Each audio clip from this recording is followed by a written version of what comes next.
Vou levantar um pouquinho.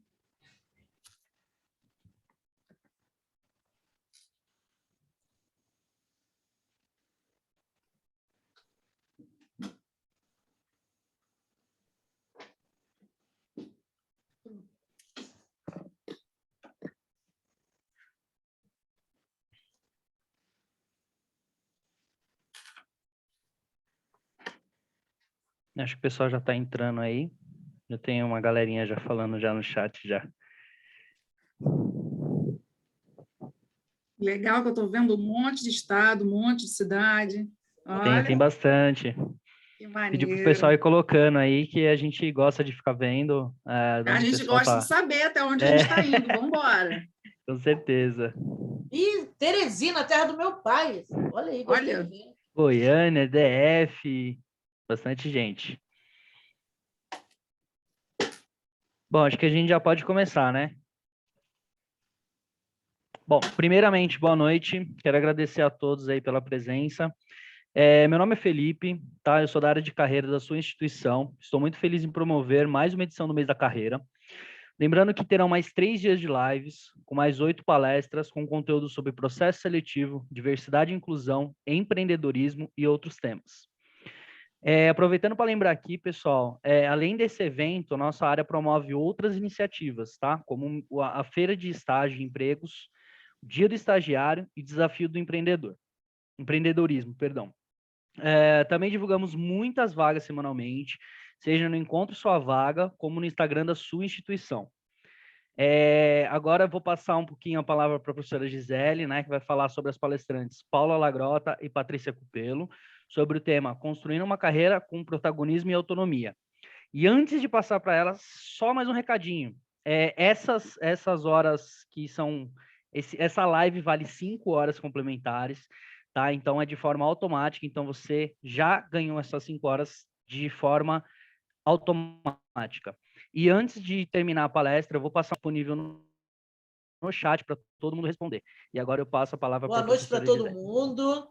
Primeiro, antes de começar, eu quero fazer um agradecimento. Damião, obrigado. Esse trabalho que você faz é importantíssimo. Estamos todos juntos de verdade e você tem um papel fundamental nisso. Então, comunicação é isso, gente, de todas as formas. Eu quero começar aqui, né, obviamente, apresentando as nossas debatedoras, nossas colegas, essas mulheres que são protagonistas da vida, né, e que estão aqui para dizer para a gente o quê? Que não é fácil. Ninguém vai dizer aqui que a coisa é fácil, mas elas vão mostrar para vocês que é possível. Vou começar aqui com a Paula. Paula Lagrota. Eu, como boa professora, para dar exemplo, fiz meu dever de casa. Pesquisei a vida da Paula, pesquisei os interesses dela e descobri uma coisa que acho que todo mundo vai curtir. A Paula, ela é apaixonada, ela ama o mar, né? Só daí já vê que é uma pessoa legal, né? Eu e a Patrícia, a gente também é chegada numa praia, né, Patrícia? Mas ela ama o mar num grau assim. Ela é publicitária por formação, também é apaixonada por inovação e processos criativos.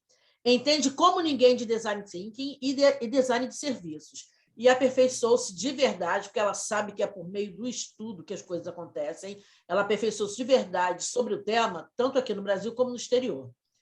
Hoje, a Paula é diretora de planejamento da Arteplan, todo mundo conhece, uma das maiores agências do país.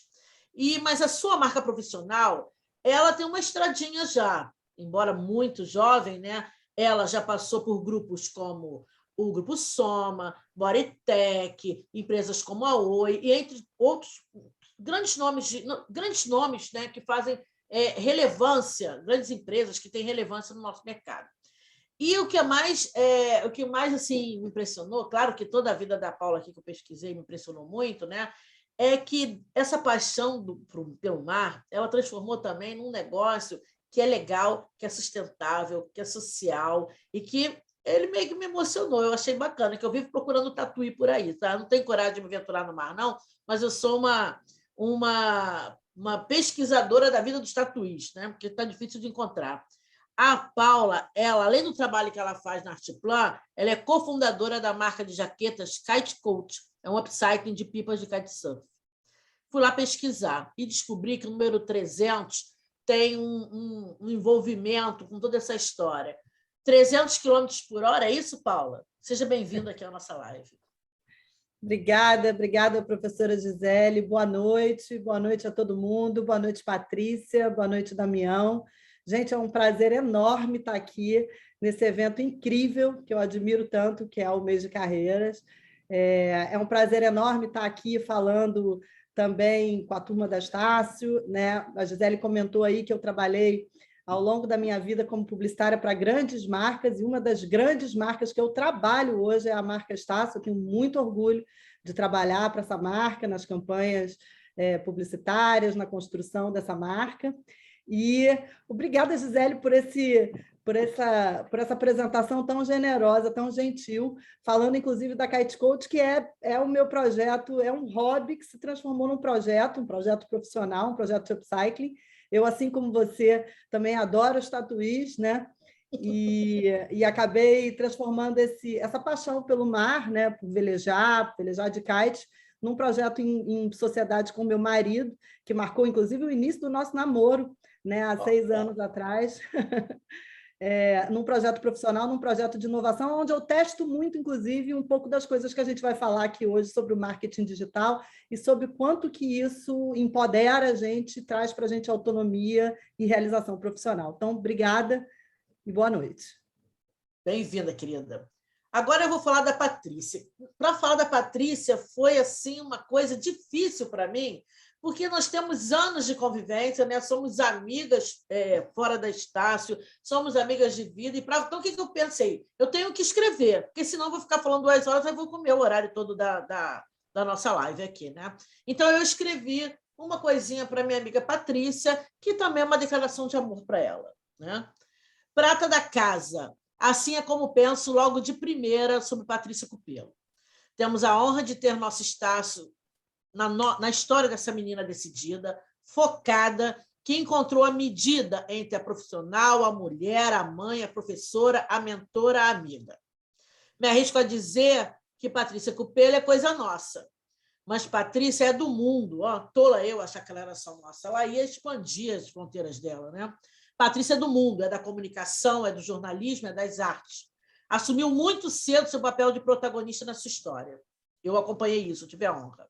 E agora nos conta histórias tão reais como as suas, nos documentários que ela dirige, né? Vocês já viram a marca da Patrícia no documentário sobre a Carol Conká e no documentário sobre a Juliette.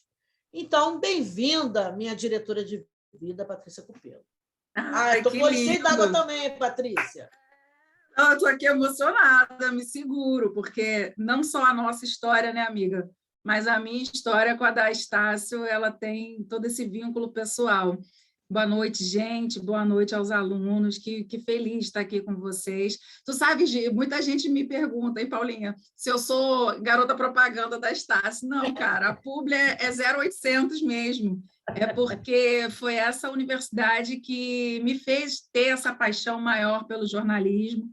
Foi nos laboratórios da minha universidade que eu tive o primeiro contato com televisão, com o jornal. Foi através dela que eu tive meus estágios e que hoje eu estou na empresa que eu sempre quis trabalhar, na empresa em que eu sonhava trabalhar, fazendo o que eu amo, e foi ali que eu aprendi. Então, eu acho que se a gente pode dar esse depoimento assim, em primeira pessoa e dizer que você estudou ali, que você curtiu ali, que os seus professores foram o verdadeiro canal para que você chegasse no mercado de trabalho, e, enfim, te ensinando tudo, eu acho que não tem por que eu não falar isso, não tem por que eu não contar isso.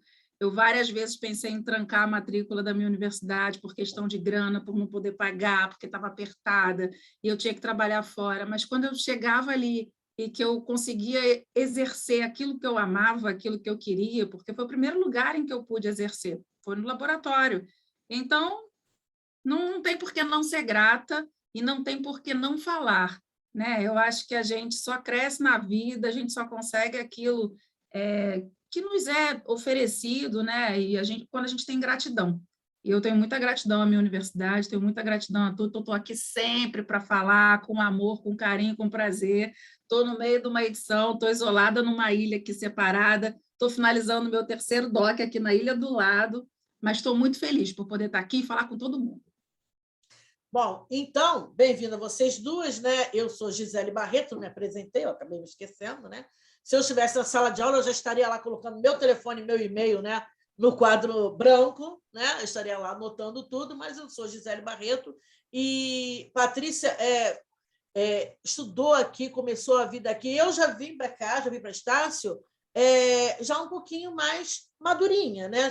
Cheguei aqui já por volta dos meus 40, 30 e poucos anos, 40, 37, eu acho, né?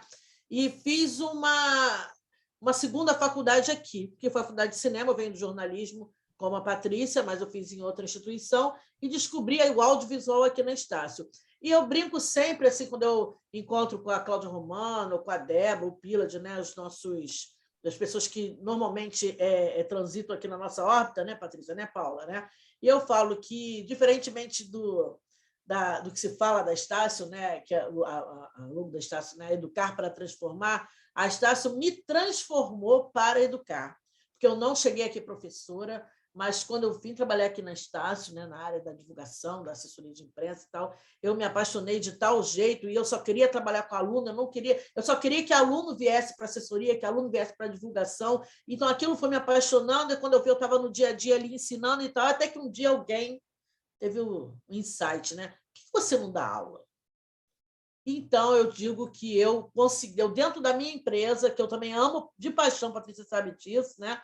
Paula está estreitando esse relacionamento conosco hoje, né? Damião está aqui quebrando a cabeça para falar tudo que a gente está falando correndo, né? Mas, na verdade, a Estácio me transformou e me deu a oportunidade, veja o que é isso, né? Quando o mercado de trabalho, né, a gente vê as pessoas reclamando, e quando você chega com 40, 50 anos, né, eu já estou chegando quase nos 60, né, faço 58 agora, mês que vem, então, esta empresa me deu a oportunidade de eu mudar de carreira dentro da própria empresa. Então, isso, bato palma, isso para mim foi fundamental, numa empresa que acredita, que não tem esses preconceitos com idade, enfim, é uma empresa diversa da qual me orgulho profundamente. Então, estou aqui e estarei sempre que precisar de mim, de manhã, de tarde, de noite, de madrugada, live de madrugada, então é comigo mesmo, né, Patrícia? Então, vamos lá trabalhar. Paula, vamos trabalhar, nós aqui. Vamos lá. Como é que o marketing digital entrou na sua vida, menina? Marketing digital entrou na minha vida como entrou na vida de todo mundo, porque o marketing digital entrou na vida de todo mundo, né?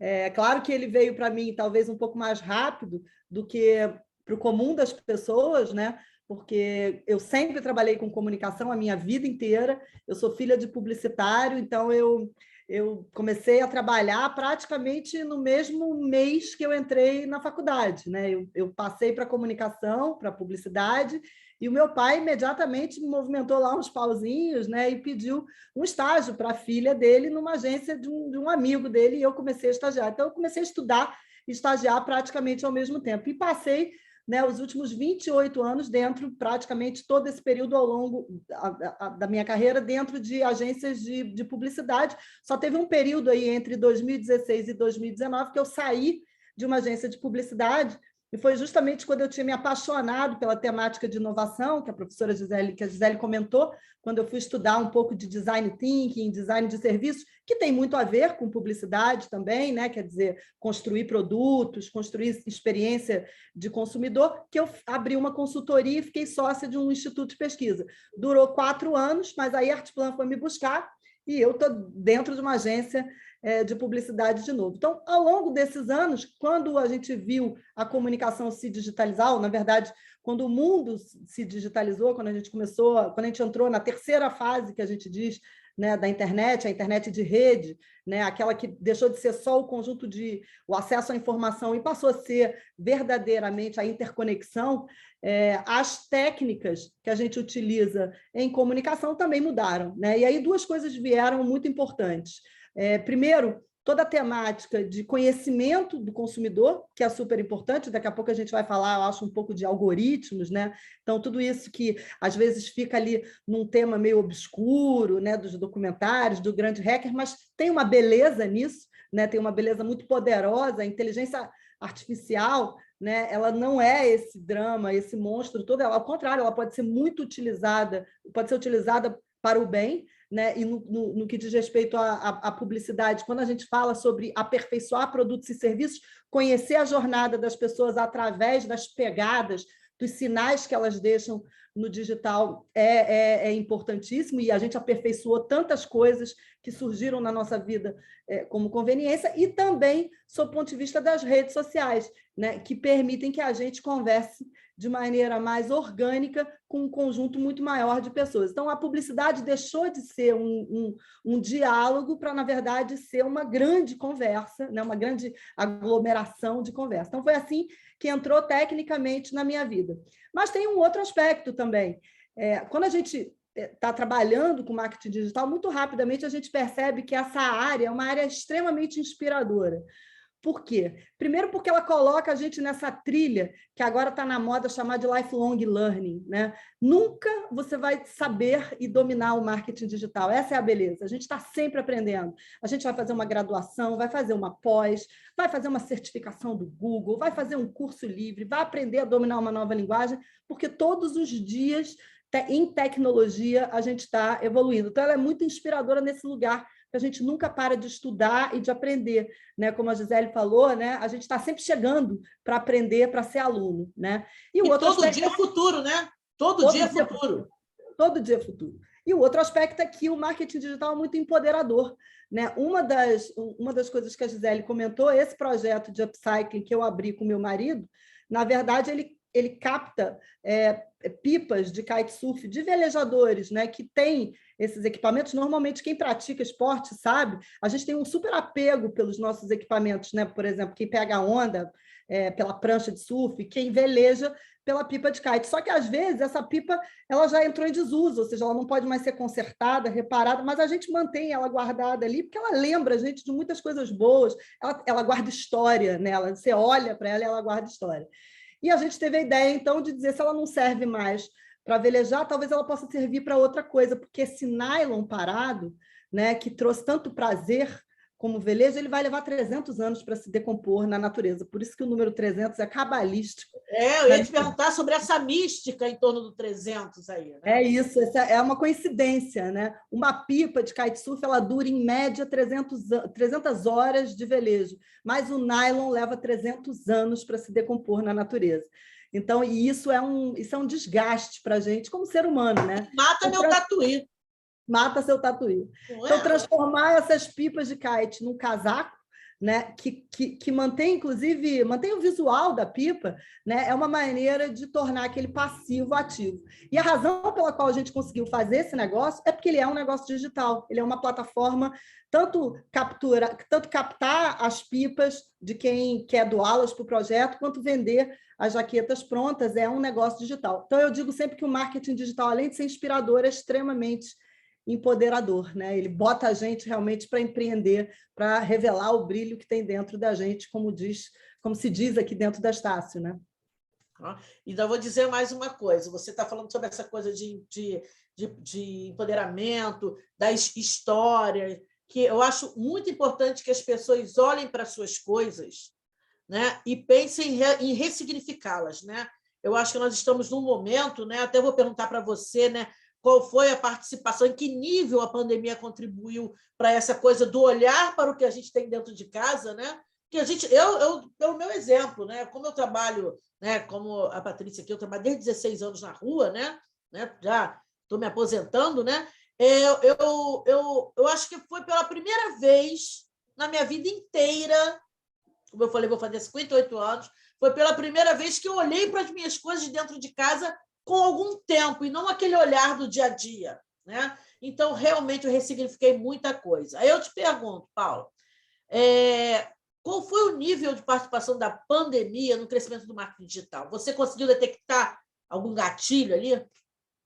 Com certeza. Na verdade, a gente diz, né, que são dois impactos. O primeiro, e mais imediato, é o impacto no hábito, né? E se todo mundo pensar, lembrar aqui de março, abril de 2020, que é exatamente o momento imediatamente posterior ao início da quarentena, né? Quer dizer, o isolamento social, a gente praticamente alterou 90% dos nossos hábitos. Então, muitos vieram para casa para fazer home office, nós todos aqui que somos alunos ou professores, passamos a dar aula de maneira remota, ou optamos pelos modelos de ensino digital, assíncronos, né?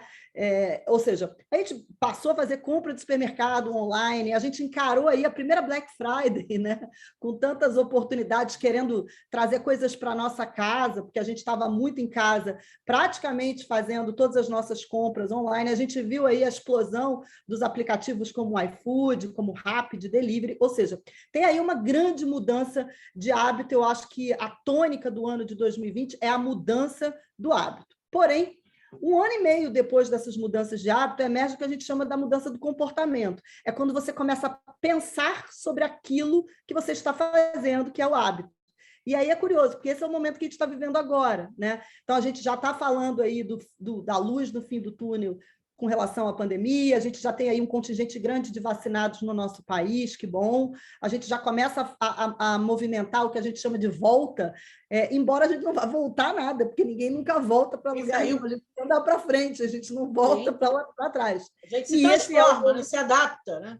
A gente transforma, e essa é a mudança de comportamento. Por quê? Porque, como você disse, Gisele, assim como você olhou para as suas coisas dentro de casa, e talvez você tenha percebido que muitas delas você não precisava, ou que você precisava de coisas novas, a gente olhou para os nossos novos hábitos e viu novos comportamentos surgirem. A gente viu a possibilidade da gente encarar aí uma segunda graduação, né? Gisele estava comentando, estou estudando história de madrugada, né? É isso aí, você abriu tantos caminhos, né?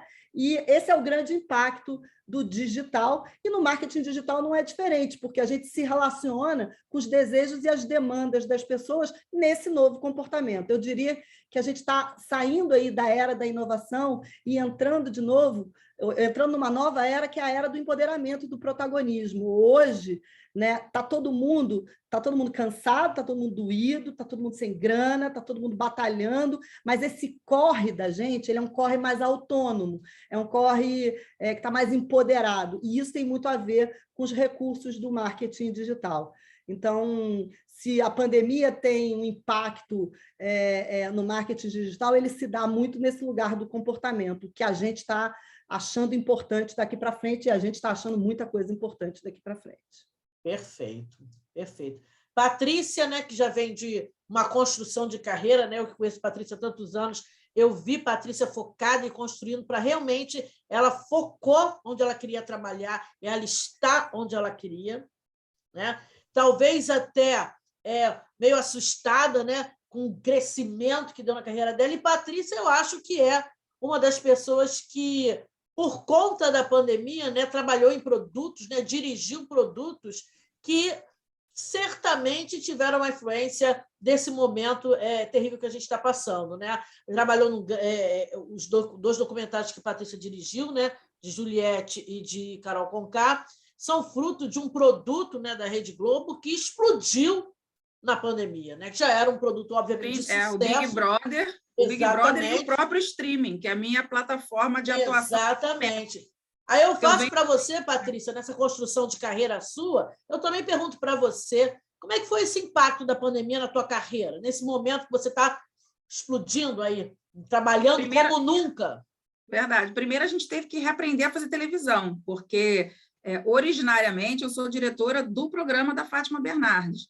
Sim. Então, assim, a gente é um programa diário, de variedades, que a gente lida com jornalismo. A Fátima tem como ali centro do programa dela, ela conversar com as pessoas, com os artistas, e, de repente, a gente se viu num momento em que a gente não podia mais ter convidado, não podia mais ter plateia, não podia mais ter nada.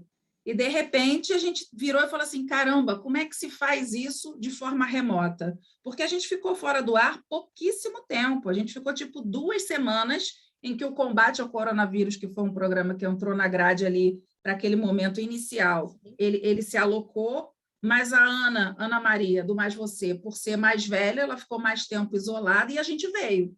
E a gente veio trabalhar de uma forma assim, opa, como é que a gente faz? Então, foi a primeira grande mudança ali. A direção remota, a gente lida, não é só com elenco, porque, mal ou bem, gente, elenco sabe pegar o celular, manusear. não todos, mas a maioria, né? Ou quando é mais velho, tem alguém que possa dar suporte, que possa ajudar. Agora, como é que você faz com um programa de variedade, que é um programa popular, que é um programa da Fátima? Como é que eu vou convidar aquela pessoa que eu quero ter no meu programa, que é com quem eu quero falar, que de repente nem um celular que acessa a internet tem? Como eu vou fazer para cumprir o meu ofício de me comunicar com esse público no meio de uma pandemia em que nem todos estão vivendo isso? Então, a gente teve que, primeiro, se vestir, né, se armar todo. Eu tenho várias fotos de macacão, face shield, máscara, na rua, gravando com essas pessoas para poder trazer o conteúdo para cá, que foi a forma que a empresa, de forma segura, conseguiu de colocar os funcionários na rua. E também tenho a direção remota, que foi algo que a gente aprendeu muito a fazer. A gente tomou muito pau, assim, sabe? De chegar e conexão cair e estar ao vivo e ter que segurar, e como é que a gente vai ter conteúdo extra para segurar ali e tal, paraná.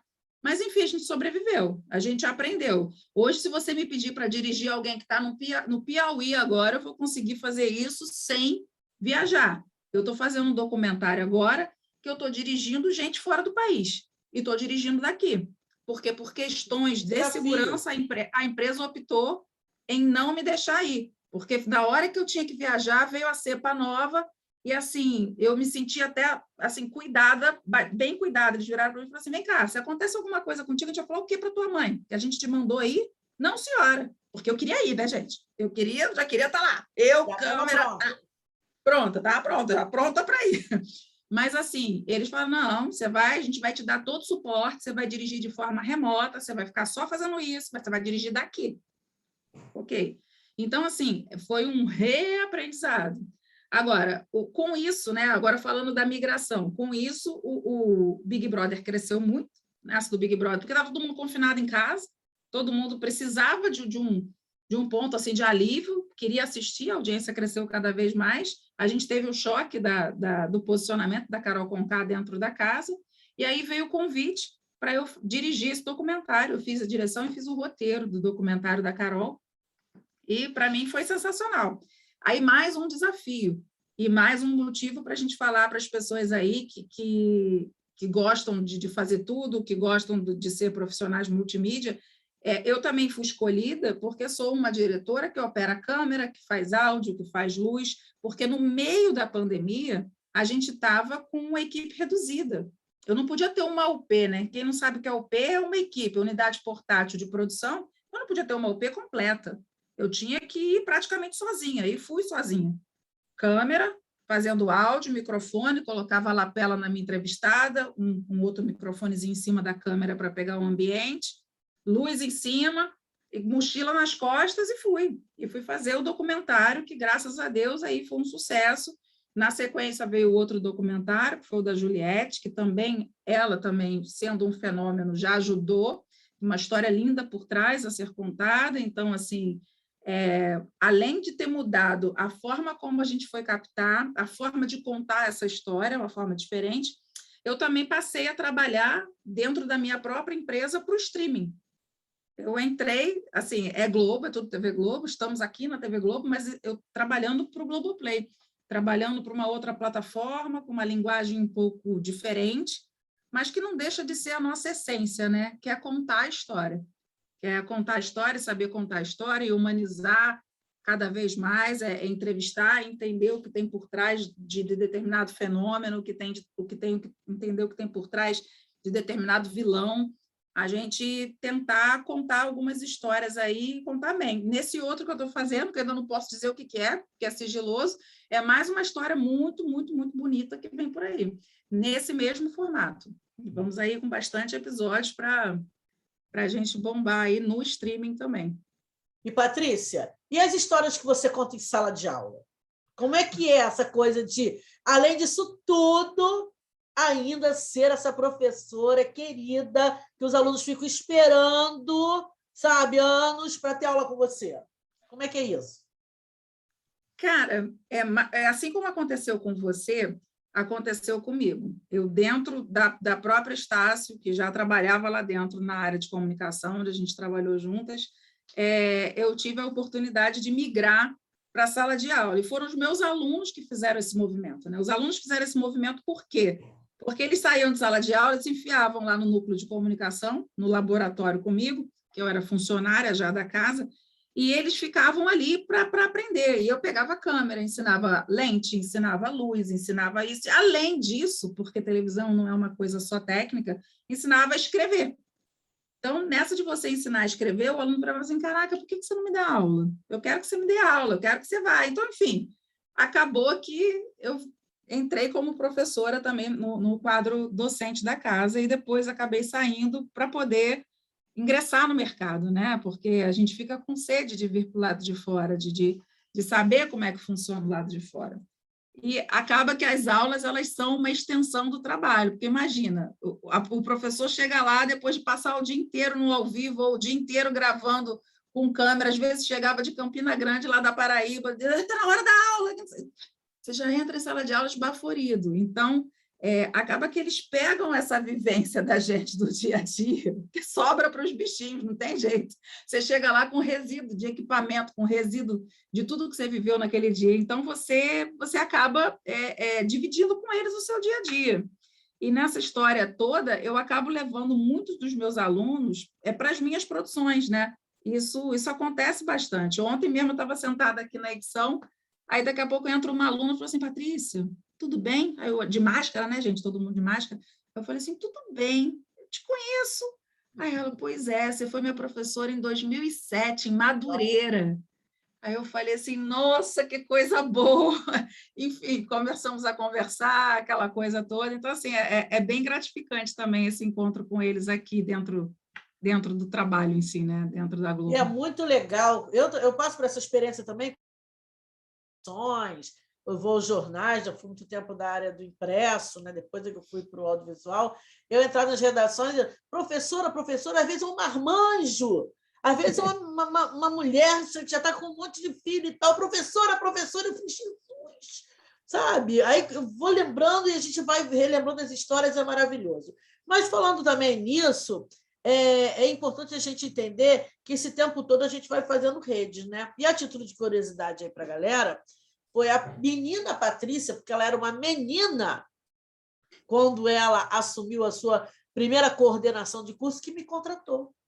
Verdade, que honra!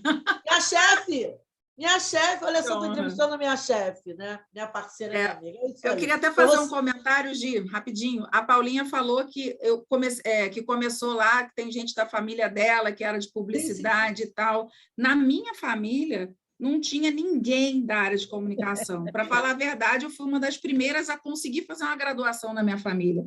Então, assim, a minha mãe, ela dizia para mim que a minha primeira opção seria cinema. A minha mãe virou para mim e falou assim, olha só, se você fizer cinema, eu te expulso de casa.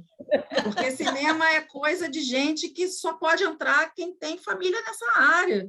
Como é que você vai trabalhar onde, minha filha? Você vai virar prostituta. Essa área aí é de gente que não presta. Você nunca vai conseguir um emprego. Você nunca vai conseguir trabalhar. Não é assim. Aí aquilo ficou na minha cabeça e tal, como a minha paixão sempre foi pela língua portuguesa, eu fui fazer... eu era muito boa em português, né, em língua, literatura, etc. e tal. Aí eu falei assim, bom, então eu vou tentar alguma coisa que seja menos perigosa na minha vida. Olha o medo, né? Menos perigoso. Mas eu não vou abrir mão disso, que a minha mãe queria... A onda, na época, era ser comissária de bordo, né? Tinha que ser comissária de bordo. Você fala inglês bem, então tu vai ser comissária, né? Faz letras para você ser professora da aula. Eu falei assim, não, mãe, da aula não, para com isso, você é professora. Aí eu virei e falei assim, vou fazer jornalismo. Só que, graças a Deus, tipo, né, acabei conseguindo cair no jornalismo, fui abduzida pela televisão e acabou que hoje faço cinema, estou com projeto de filme, estou com streaming, com série. Inclusive, amanhã é quarta, não, depois de amanhã estou indo para São Paulo receber o prêmio pelo último documentário. Então, assim, estamos nessa área aí, mas vale a gente dizer para todo mundo aqui que mesmo que a gente tenha, assim, ondas que não venham ao nosso favor, se for o seu sonho, se for a sua vontade, não desista, né? Corre atrás que dá. Tem um espacinho para todo mundo. É isso aí. Então, vou jogar a bola para a Paula aqui de novo. Né? A gente está falando aí de redes pessoais, né? Patrícia, que trabalhamos juntas, depois a Patrícia me contratou como professora e a vida foi correndo, né? Depois eu me interessei pelo audiovisual, eu fui estudar cinema, né? A coisa foi, né, se mexendo. Mas aí eu jogo a bola para a Paulinha. Paulinha, e as redes sociais? Realmente as redes sociais impulsionam carreiras e negócios? O que você me diz? Com certeza absoluta. Eu acho que as redes sociais, ela, como eu falei, ela é se a gente olhar, é um dos eixos, né, mais importantes, não só do marketing digital, mas da vida contemporânea, né? Eu sempre gosto de olhar a coisa no ponto de vista positivo, né? Então, eu sei que tem muita crítica sobre o excesso de tempo que a gente dedica, sobre todo o aspecto tóxico, né, de construção de personagem, que não somos nós, mas quando você coloca isso em perspectiva na história, sempre teve, né? Se você tirar as redes sociais da história e voltar aí 30 anos, né, você vai ver que esse comportamento tóxico ele se dava de outro jeito, né? A pessoa, por exemplo, que gastava muito dinheiro para fazer compras, que se vestia, que montava um personagem que não condizia com a sua realidade. Então, na verdade, a rede social ela só é o veículo por onde vão transitar os nossos comportamentos, para o bem ou para o mal, para o bom e o ruim, né? Então, de verdade, quando a gente isola esse aspecto, o que funciona da rede social, na verdade, é que ela trouxe a característica da conectividade para a nossa sociedade. E isso é genial, porque, como eu falei para vocês, eu acho extremamente inspirador, a gente troca muito nesse ambiente e é muito empoderador também quando você pensa do seu ponto de vista da sua carreira, daquilo que você pode fazer. Quantos exemplos a gente não tem aí durante a pandemia, né? E por isso que eu digo que a gente está entrando, agora a gente botou os 2 pés numa nova era, que é uma era protagonista. Daqui a pouco a gente vai ver aí os sociólogos, os caras que escrevem e registram o nosso tempo, eles vão dizer, entramos numa era de protagonismo, porque hoje quantas pessoas aí não aprenderam alguma coisa durante a pandemia e tornaram esse aprendizado um ofício, né? Quanta gente aí não aprendeu a fazer bolo e aí montou um negócio, e aí só uma curiosidade, né? Engraçado como a gente leva um tempo para admitir que a gente transformou isso em negócio, né? Eu trabalho para uma marca que é a Oi, né, que é uma operadora de telecom, e ela tem um produto que é destinado, que é conexão internet para pequenos negócios, né? E a gente fazia na comunicação, muitas vezes a gente fazia lá os anúncios, os títulos, né, das peças publicitárias, dizendo você que é empreendedor, o seu pequeno negócio. E quando a gente ia fazer pesquisa, a gente via que as pessoas não se identificavam com aquilo. E aí, quando a gente ia entrevistar, né, por exemplo, uma boleira, né, uma pessoa que faz bolos e docinhos, a gente falava, não, mas o seu negócio, ela falava, não, mas eu não sou empresária, eu não sou empreendedora, eu não tenho um negócio, eu faço bolo, eu faço brigadeiro, eu vendo brigadeiro. Mas como é que as pessoas fazem? Não, eu boto lá no Instagram, as pessoas entram em contato pelo direct ou me mandam um WhatsApp, encomendam, e aí eu mando um QR Code do Pix e elas fazem o pagamento e eu entrego. Como que você entrega? Às vezes eu chamo um log, cara, isso é um negócio, você acabou de fazer uma jornada digital, né? Porque você tem a compra, a exposição do produto na rede social, você tem a compra, você tem o pagamento através do Pix, você tem a entrega através de um delivery, né? Então, de fato, quando você para e pensa... Como está movimentando, né? A cadeia, gente. Tudo, né? A jornada inteira, né? Então, nesse sentido, as redes sociais elas apertaram esse gatilho, que ele não é de agora, ele é humano, né?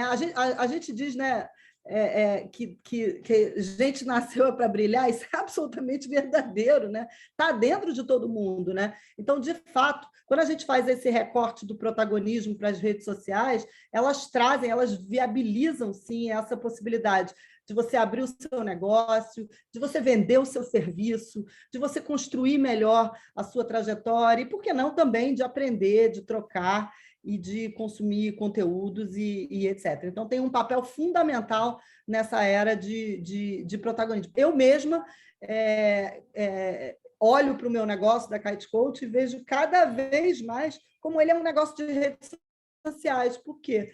Porque, no meu caso, inclusive, como eu não compro matéria-prima, tudo que eu produzo de jaquetas é de matéria-prima doada. Então, ainda por cima, a rede social funciona como essa rede de captação da própria matéria-prima. São os velejadores que conversam com a gente, são as escolas de kite que tem material parado no Brasil inteiro, ou seja, todo o nosso ecossistema, ele é um ecossistema em rede e social, né? Pátio, o que você acha dessa questão das redes sociais? Impulsionam carreiras realmente? Ou jogam contra? Não, impulsionam muito. Na verdade, só joga contra quem só fica dependente daquilo para viver, né? Assim, tem gente, não no mau sentido, você depender daquilo para viver, aquilo te impulsionar no seu negócio, como a Paulinha acabou de falar, isso é maravilhoso. O problema é quem faz daquilo ali um círculo vicioso para você falar mal dos outros. A gente tem ali, em termos de hate, Os haters.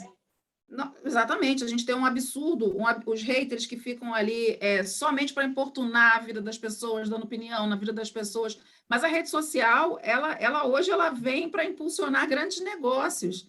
Quantas matérias eu já não fiz com pessoas que começaram ali a divulgar os seus negócios, através de uma coisa que viraliza, um tweet que viraliza, você consegue até da casa, sabe? Você consegue com as vaquinhas online. E, gente, na verdade, o que veio essa pandemia ensinar a gente, né? Que a união, que a gente tem que se unir para que a gente consiga passar por determinados problemas.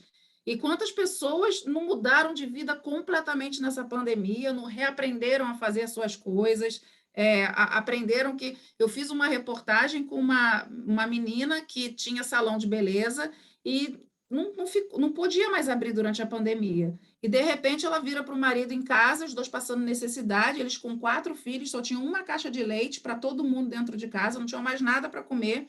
E ela virou para o marido e falou assim: amor, por que a gente não vende churrasquinho? Se o churrasquinho é tão gostoso.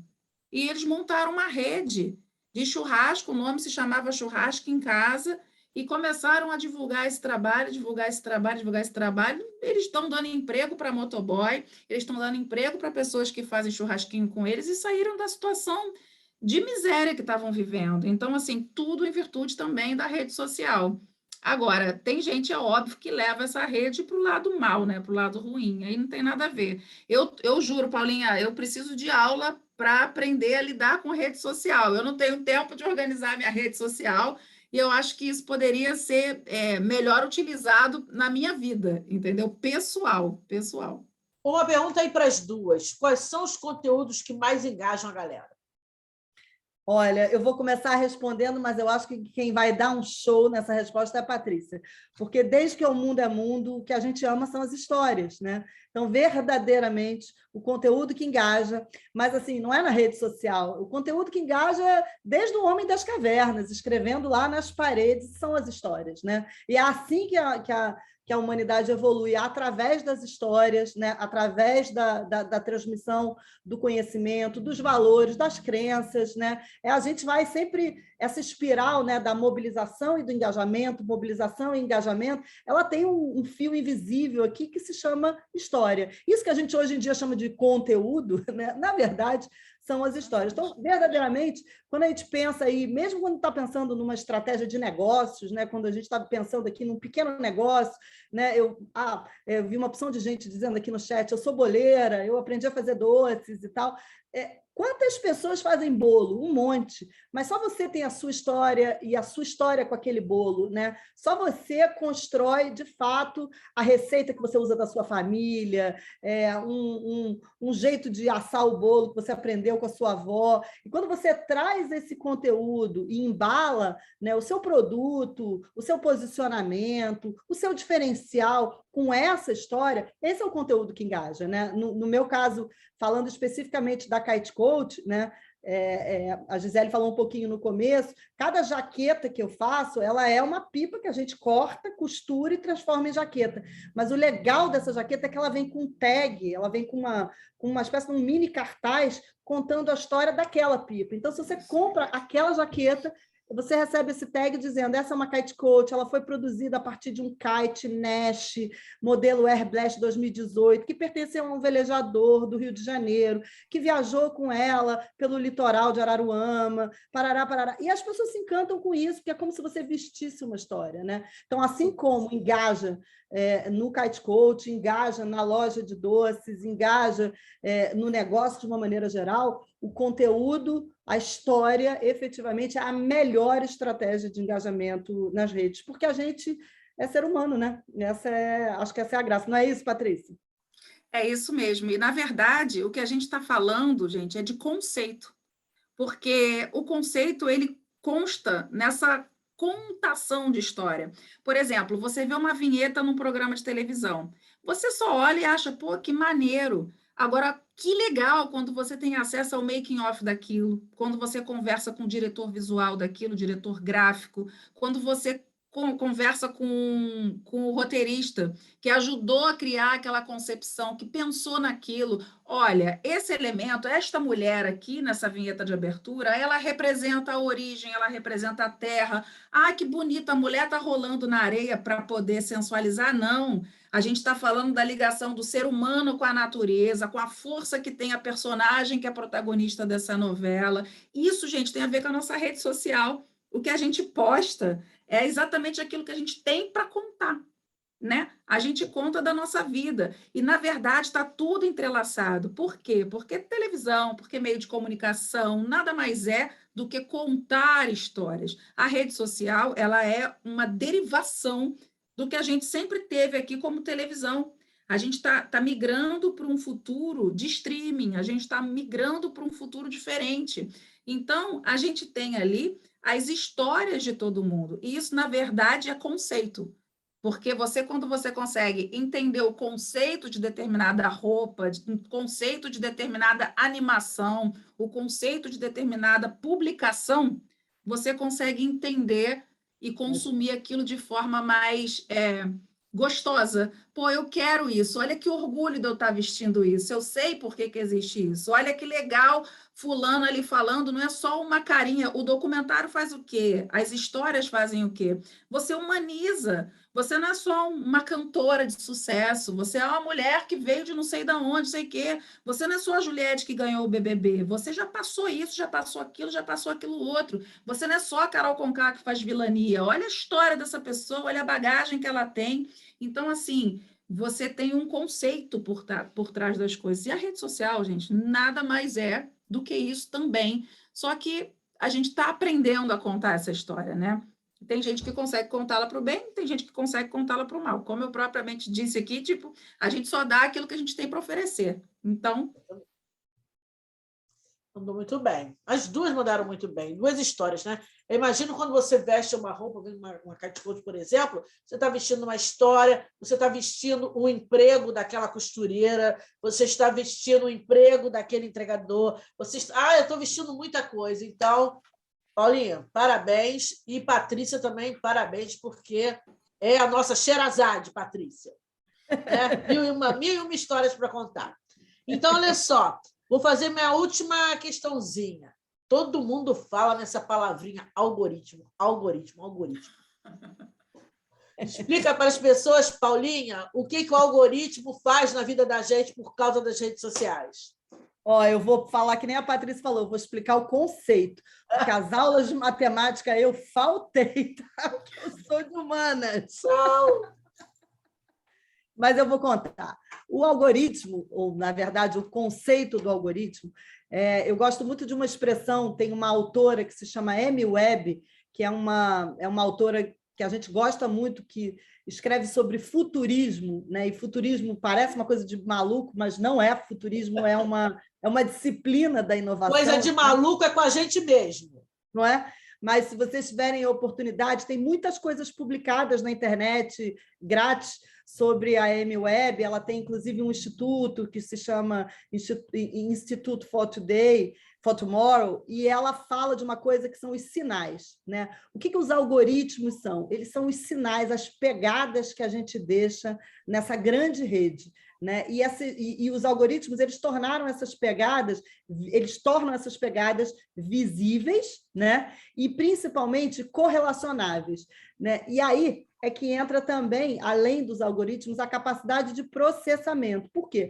Porque a gente, com a nossa capacidade de processamento, eu consigo correlacionar 2, 3, 4, 5 sinais que você me dá. Então, você me diz, por exemplo, que você mora numa área rural, eu posso entender que você gosta de uma vida mais bucólica. Se você me diz que você acorda cedo e mora numa área rural, eu confirmo essa informação. Eu tenho capacidade de articular algumas informações informações. O que a inteligência artificial é capaz de fazer é correlacionar muitas mais pegadas sobre você, muitas mais. Ou seja, desde qual é o conteúdo que você está assistindo no streaming, lá no Globoplay, até qual é a marca de desodorante que você comprou na sua última compra. E essas coisas, elas, no final do dia, elas têm a ver com algum sistema de crenças que você tem. E o que hoje, para nós que somos do marketing digital, está disponível?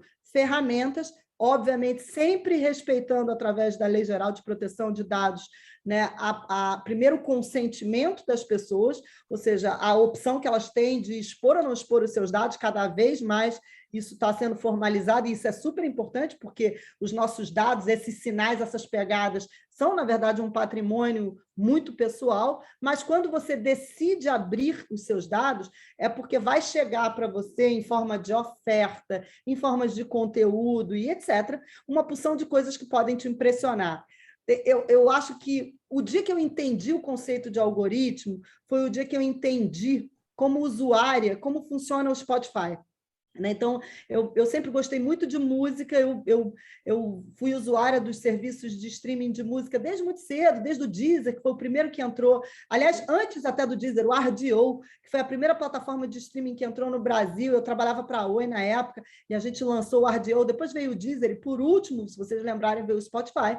Mas fui uma das primeiras usuárias do Spotify e eu ficava muito impressionada, porque eu ouvia muito música no Spotify, e toda segunda-feira eu recebia uma lista de recomendações do Spotify de bandas e músicas que eu nunca tinha ouvido falar na minha vida. E, surpreendentemente, eu ouvia, e é como se eu dissesse, tem um cara que me conhece, porque não é possível que ele tenha indicado coisas que eu nunca ouvi falar na minha vida e que eu goste tanto.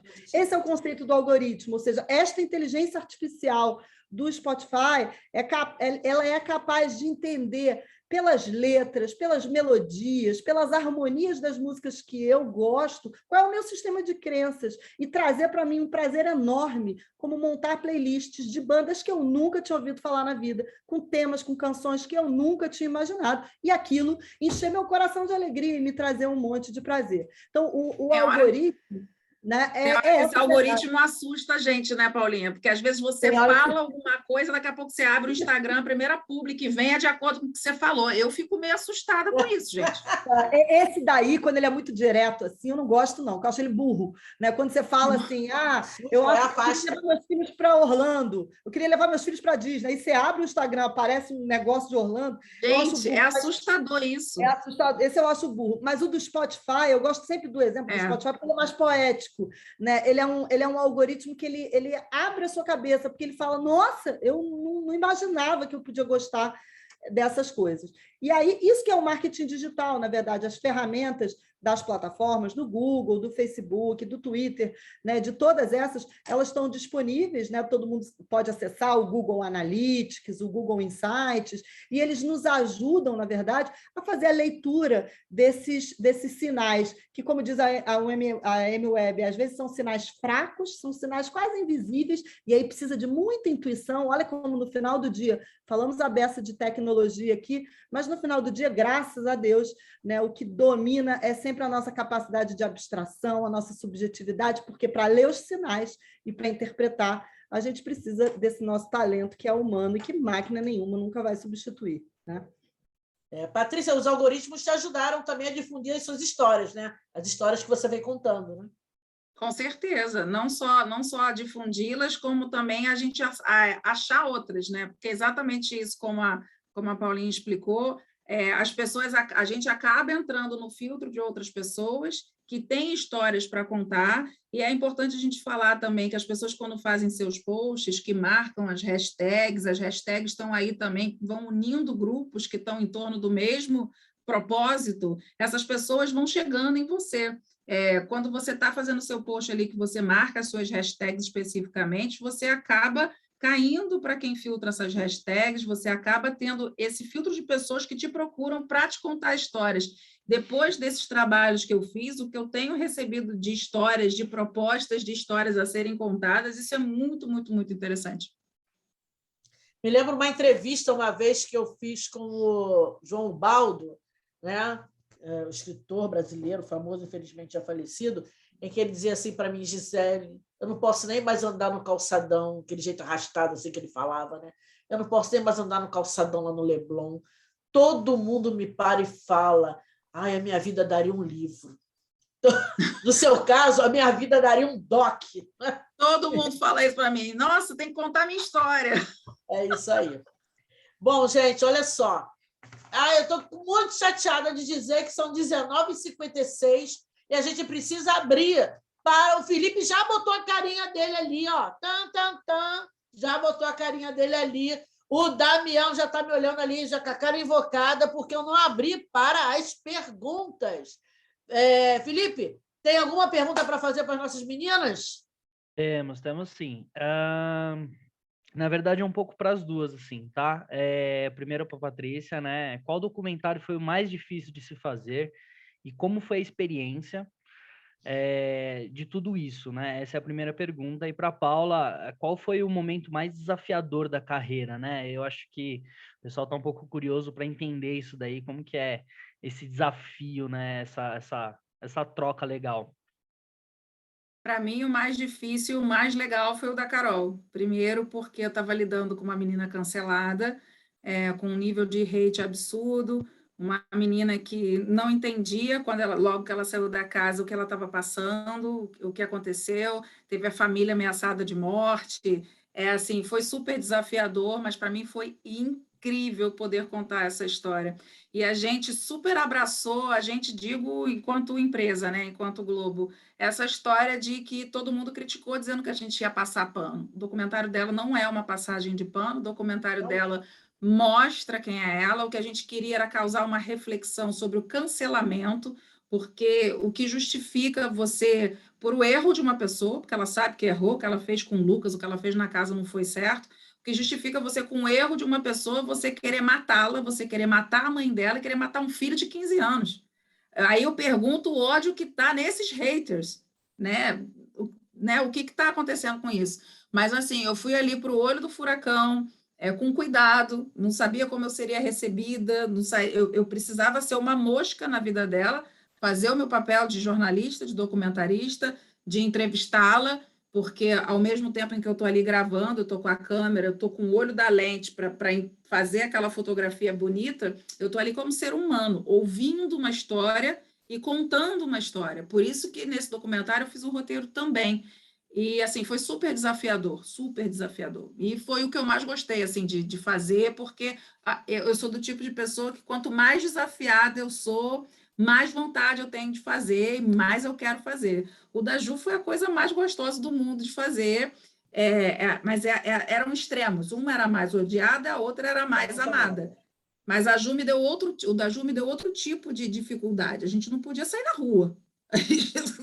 Era abordada assim por muitas e muitas e muitas pessoas. Mas, enfim, todos dois muito maravilhosos de fazer. O da Carol foi o mais desafiador e foi assim o que eu mais gostei de escrever e fazer e contar, porque foi o desafio, foi a porrada. Isso é muito bom. E Paula, qual é o momento mais desafiador da sua carreira, né? Pela experiência que você tem, pelo tempo que você tem, deve ter tido, acho que bastante, né? Mas aquele momento que você falou assim, realmente é aqui que eu vou mostrar do que eu sou capaz, né? Aquele momento que realmente desafiou você. Então, na verdade, ele não foi para trás, não, ele está sendo exatamente agora. Esse é o momento mais desafiador que quem trabalha em comunicação está vivendo, porque a gente teve aí um movimento zipado, né? ele achatado em 1 ano e meio, que mudou todos os hábitos e agora todos os comportamentos das pessoas, né? Então, uma coisa é quando muda hábito, né? Você diz assim, a pessoa não compra mais, não faz mais compra no supermercado presencial, agora ela faz compra online. Só que agora ela pode fazer compra presencial de novo. Por que ela compra online? Então, neste momento, mais do que mapear os hábitos, porque isso é mais fácil, a gente está tendo que entender qual é o sistema de crenças que tem das pessoas por trás de cada um desses novos comportamentos. E é agora. Tem muita ferramenta que nos ajuda, né? Aliás, eu recomendo O Google publicou, no final do ano passado, um documento, uma pesquisa que se chama The Messy Middle, né? E a tradução em português é o espaço confuso, né? E ele explica que no momento que a gente decide comprar uma coisa, até o momento que a gente compra, tem um meio do caminho daqui que a gente chama de espaço confuso, que a gente fica avaliando e explorando essas coisas meio numa espiral infinita. Esse é o grande desafio dos profissionais de marketing hoje, entender como é que a gente avalia e como é que a gente classifica essas coisas que a gente deseja, e o marketing é sobre isso, né? Eu estou falando aqui, não estou falando de vida, estou falando de mediação, de consumo e etc. Entender o que está por trás das pessoas quando elas decidem fazer uma determinada jornada de compra ou de contratação de um serviço, entender todos esses aspectos para a gente hoje é o grande desafio. Então, hoje, na verdade, destampou a cabeça, tirou a tampa da cabeça de todo mundo, explodiu, nada mais fica de pé como era, tudo a gente tem que testar, né? E por isso a importância de, na comunicação digital, nada é definitivo, tudo a gente testa o tempo inteiro, a gente testa qual é a peça que engaja, qual é o post que traz audiência, qual é o post que gera mobilização e etc., porque tudo, absolutamente tudo mudou. Então, eu diria que hoje, exatamente nesse momento, a gente está vivendo uma grande mudança. Talvez daqui a um ano eu volte aqui para dizer, olha, como é que a gente lidou com alguns desses desafios. Mas é agora, com certeza. Que bom. Bom, eu espero que o ano que vem volte, sim. Já é uma perspectiva para o ano que vem. Queria falar, Gisele, desculpa, te interrompi. Eu só queria te perguntar se dá para fazer live em episódios. Capítulos, porque eu não quero largar minhas amigas aqui. Eu acho que seria bom, mas eu não consigo mais viver sem Damião. Patrícia pode roteirizar isso, Gisele, né? Eu acho que é interessante. Esse papo está bom demais, né? E eu sei que o Felipe precisa se despedir da gente, botar a gente na nossa garrafinha e fechar de novo, né? E abrir assim que possível, porque eu estou à sua disposição e à disposição dessa galera toda que está aqui com a gente, só elogio, só gente perguntando coisa legal, só gente com energia positiva. Ó, agradeço a todo mundo que está aí assistindo. Me despeço da minha grande amiga Patrícia. Te amo, meu amor. Você sabe que estamos juntos para tudo, né? Paula, pode contar comigo 100% para qualquer coisa. Posso ser, inclusive, a sua garota propaganda da Cat Coach. Pronto. Tá? Mas promete fazer tamanho GG, porque eu sou gordinha, hein? Então, não, todas elas são grandonas. Tem que ser a pipa. Super democráticas. Então, tem que ser a pipa, entendeu? Não é qualquer pipa, não. Pipinha, né? Pipa, aquela pipa, né? Então, pode contar comigo. Damião, meu amor, quero você na minha vida para sempre. Você, um astral. Olha que sorrisão, que astral positivo. E, Felipe, querido, muito obrigado pelo convite. Agradeço a todo mundo aí de Carreiras, Débora, sabe? A nossa, mais do que vice-presidente, a Cláudia Romano, que está sempre dando apoio para mim, para a Patrícia, para todos, para a Paulinha também, para todo mundo que está envolvido nos projetos. E, ó, pode contar comigo para sempre. Tá bom? Bom, primeiramente, queria agradecer, né? A professora Gisele, um amor sempre com a gente. Patrícia Cupelo, muito obrigado por aceitar o convite. Paula Lagrota, sem palavras vocês, literalmente, vocês são incríveis. Foi uma das melhores lives que eu já estive presente, que eu estive acompanhando. Muito obrigado mesmo a todos vocês. Damião, muito obrigado. Infelizmente tem que acabar, né? Acho que tudo que é bom tem que ter um fim, né, Patrícia? Acho que a gente sabe disso, né? Começo, meio e fim tem que ser contado. Mas quando a gente está ao vivo, né? Assim, está ao vivo, fala assim, gente, acabou o tempo, acabou, despede, corta, e a gente fica de mal educado, né, com o cara que está dando a entrevista, tipo assim, obrigada. É verdade. Vou usar um jargão de Patrícia aqui, né? Vou fazer o meu jabá. Alguém colocou aqui no chat assim, eu queria ter aula com a professora Gisele, pode me levar para qualquer lugar do Brasil, que eu sou facinha. Pode me levar que eu vou. Ela é maravilhosa. Pode me levar que eu vou. Qualquer lugar do Brasil, se quiser me ouvir, se quiser compartilhar comigo, quiser trocar comigo, porque a aula é isso, é troca. Ninguém sabe tudo, sabe? É troca. Pode me chamar que eu vou. Tá bom? Que bom. Bom, chegamos ao final, tá, gente? Muito obrigado pela participação de todos. Se vocês gostaram, pessoal, indica para os amigos, isso faz toda a diferença. A gente vai ter palestras amanhã, teremos palestra quinta e sexta-feira também. Amanhã, de quarta-feira, né, às 18 horas, o empreendedorismo feminino como fonte de renda e autoestima. E sexta-feira, às 18 horas também, como fazer seu pequeno negócio gastronômico se estruturar e crescer. Mas, além dessas, teremos outras palestras ocorrendo entre quarta, quinta e sexta-feira, e esperamos que todos vocês compareçam. Foi muito boa noite, gente. Foi excelente esse bate-papo, eu achei realmente incrível, e muito obrigado e parabéns a todos. Obrigada, gente. Eu que agradeço, gente. Obrigada, Obrigada. gente. Um beijo. Boa noite. Boa noite.